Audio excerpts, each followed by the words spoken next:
Toronto Constabulary. We understand a boy by the name of Wesley Seaburn was a ward of this orphanage? He was, but he ran away about a week ago. What would give him cause to run away? Daniel Maslany is a Canadian actor whose latest challenge is becoming a constant part of the very successful TV series Murdoch Mysteries. This happens in the 10th season of the production, where he is Detective Watts, who is helping the beloved William Murdoch to solve cases in the late 19th, early 20th century. Watts has his own approach to the work. He also appears in a special of the other criminal show, Frankie Drake's Mysteries. In Cinema Confidential, we have already met with Yannick Bisson, who plays Murdoch, and Helene Joy, who is in the role of his right hand and loved one, Dr. Ogden. In my experience, anyone is capable of lying if the incentive is strong enough. Have you ever lied to me? Never. Is that a lie? My relationship with William Murdoch has been a very long one. Yes, we've been very close for 12 years now. Wow, that's a long time for a TV show, for a TV character. That's right, longer than most marriages.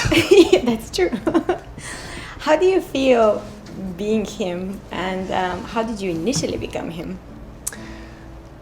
Well, it was an audition process. I got to try out for the part, like I'm sure many people did. And it was funny because at first I wasn't sure that the show would last very long, or at least none of us were sure, because there were no other period drama on the landscape at the time. There was no one doing, certainly, you know, the Victorian era and that sort of thing. So I was a little bit cautious. I didn't really know if it was going to be a big deal or not, or last a very long time. I'm certainly glad that it did.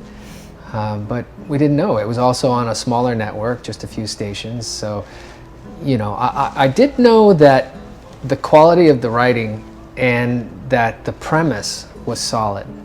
And so I was eager to try it, for sure. And I also thought, well, the show will never look dated. It will never look, you know, out of date, because it's already 100 years old, so we can just do it forever. And it looks like that's exactly what we're doing. The main characters are obviously there from the very beginning, and they're still running on the show. How do you guys create it, I guess, that energy between you that, you know, we see it on the screen, but I'm guessing you kind of have to have the same behind the camera in order to keep going for so long? Yeah, we have an incredible set. It's just really, every guest that comes on, we have wonderful guests that come on the show and sometimes repeat. They all say the same thing, and that it's just the most wonderful set to come to. We just have a really great energy between us and have a lot of fun, but I always come back to writing. You know, if the writing isn't right, and if they're not writing for your character to really develop, and then they're not building the relationships in the way that is helpful, then people don't feel satisfied and don't get to play as much as they would like to. And it just gets better every year, so that they build relationships, and you have sort of, after this amount of time, you have a shorthand with other characters. You have this kind of comic, emotional relationship, and those things just never get boring as an actor when they're written well.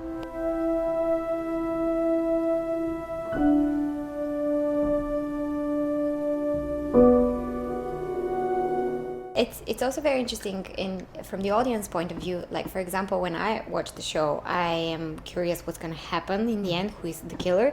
But then I'm also curious, when are they going to finally get together? You know, because that took a... It's an age-old formula for television, but it absolutely works, and our audience just can't get enough of it for some reason. They just, you know, there's a lot of power in building a sort of true love relationship, and they really have done a wonderful job of that. Like, it's not saccharine and it's not predictable. They really have a ever-evolving, deep sort of relationship, and so it's I think it's just really a testament to the writing. And then, yeah, Yannick and I have managed to sort of navigate something that just keeps changing, but it never gets boring to the viewer, which is great. It's Daniel Maslany's turn now to tell us all about Detective Watts and his own career. Well, I love your suit. Thank you. How do you feel in it? How do I feel in the suit? This really brought things together. I feel like this season, the suit sort of caught up to where Watts has gotten in terms of the size of the character and the style of the character. So he's a little bit more into his own style now. It's pretty cool. Tell me about him. Tell me about Watts. He's joining the show after many years that it has been running already. Yeah. And I know that he's very different from Murdoch. Right. So I guess 10 seasons in to Murdoch, Watts comes onto the scene because he has to take over a case that Murdoch is too close to. There's a conflict of interest. So Watts comes in and he has a different style of investigation. He's a little bit more scattered and a little bit more philosophical about detective work. So it's a blessing and a curse because he can get caught up in his own mind and a little bit disconnected from other people's feelings sometimes. But then he'll spot something because he gets distracted by it, which can be amazing. I came upon him unexpectedly in the alley. He was drunk and belligerent. I tried to avoid him, but he came straight at me. Yes, I was going to the Hog's Head. Why? A man claimed he had information for me. Regarding? He didn't say, nor did he give me his name, if that's what you're wondering. What was your first reaction when you got encountered with him at the audition or when you actually took the job? When I was auditioning, at the same time I was shooting a series that was all night shoots. So I remember showing up to the audition exhausted because I had wrapped at 5 in the morning, and so I was really tired. And in the end, I think that really helped me because Watts is a little bit more calm and casual than I tend to be. He can get up there with his neuroses, but but I think it grounded me in a way. And just I'm not used to playing grown-ups, so a detective seemed like it was a very different kind of role for me because I'd been playing kind of kids up until that point. I tend to find myself playing eccentric characters or peculiar characters in different projects. But so finding the differences between them is really important to me. So the character I was playing at the time when I auditioned for Watts was a little bit more outward and confident, and Watts is confident, but he's just a little bit more crumpled and his postures. He's nerdy in a different way, yeah, and his posture is a little bit like crumpled. What do you like about this period? The period's amazing. It's amazing to put on these costumes and get to walk in the back lot. So you're so immersed in this period. And this set that we're on right now, I'm not sure how much you can see of it right now in your frame, but this is the most kind of modern elements that the show has. And this is like... Because we're progressing in time. Yeah, this is like a major spoiler from season 12, this whole location. But it's also really exciting because you see the styles change, and you watch season 1 and then you watch season 10, and the styles have already evolved so much. I'm Officer Mary Shaw. I'm on duty. I was just liaising with Miss Drake on a personal matter. I see. This is former Chief Constable Thomas Brackenreid. John. I'm sure. Chief Constable, I do know you by reputation. And Inspector, your impossible to achieve solve rate is bandied about the office as something to aspire to. You're almost as legendary as Detective William Murdoch.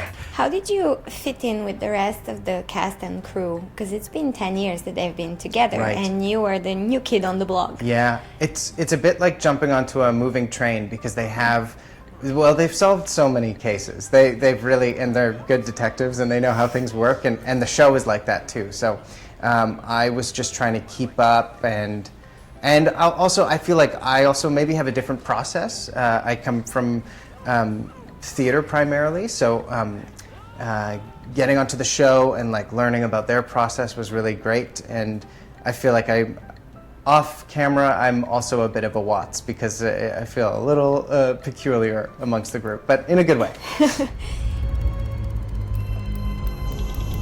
Did you know that there are 6 different kinds of generalized seizures? I'm doing some research on the matter. Daniel Maslany has been part of projects such as the sci-fi TV series Impulse. He's also a music composer. His older sister is Tatiana Maslany, an Emmy winner for her performance in the hit production Orphan Black. Speaking of your career into acting, how did it all begin? I mean, your sister is also an amazing actress. Right, yeah, yeah. So how did you guys both become actors? Well, my parents had a really great vinyl collection, and they would play the soundtracks to Cats and Jesus Christ Superstar. I love that. I know that by heart. Oh my gosh, yeah. Yeah. So good. And we would put the record on, and then we'd do dance performances for my parents and make them sit there and watch us. So that was, I guess it was just sort of always in the house. And then our little brother was born, and we started sort of dressing him up and making him in our movies. Oh my God. Yeah, he's a little bit younger than us too. He's 8 years younger than me. So yeah, it became about like, I don't know, we were always creating something in the house, and my parents were really supportive of that and just let us kind of roam free with the camera. And years later, I guess that keeps going. You have a hit show, she has a hit show. Right, You guys yeah. must be proud of each other. Yeah, it's really great. I mean, I have so many of my friends. My wife is an actor too. Everyone in my closest circle is in the arts in some way. Is there a character that is really appealing to you in terms of, like, I don't know, period, in terms of way of thinking, in terms of something that would provoke you as an actor? You know, I'd like to write and create more work for myself. I am from Saskatchewan, and it's a very small community, Regina, and I used to be a little bit more on the other side of things and creating, and I feel like since moving to the big city, to Toronto, I don't have that same kind of outlet in the same way, so I'd like to be doing more of that. And what do you do outside of the set? What brings you that creative energy? I do a bit of sound design and some music for theater mostly, a little bit with short films, and so that's kind of my other creative outlet. And you still find time for theater? Yeah, sometimes. Recently I did a play in an old shut down golf store that so it was this site-specific weird play. It was an adaptation of The Seagull called Stupid Fucking Bird, and it was an amazing experience, and it was interactive with the audience and really kind of aggressively modern with its language, and yeah. Why do you think people like murder mysteries?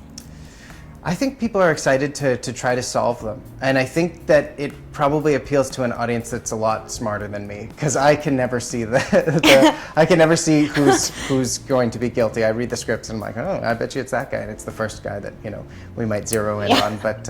But yeah, the twists I think are really exciting, and I feel like there's a lot of enjoyment in maybe being as smart as Murdoch, or catching up to him if the audience can catch up to his fast brain. Is Watts as smart as Murdoch? Oh, that's a good question. I think Watts is as smart, but in a parallel universe. Like they're speaking different languages. Sometimes they finish each other's sentences, and it's really an easy collaboration, and sometimes they're just butting heads. Time for another exciting journey with your favorite mastermind on board. Detective William Murdoch. Brand new episodes. Oh, look at that. A bullet hole. Means more addictive mysteries. I think I've found our murder weapon. And more familiar names. Meet Mr. Thomas Edison. Good day, Mr. Holmes. What is that? Watch Murdoch Mysteries on Epic Drama.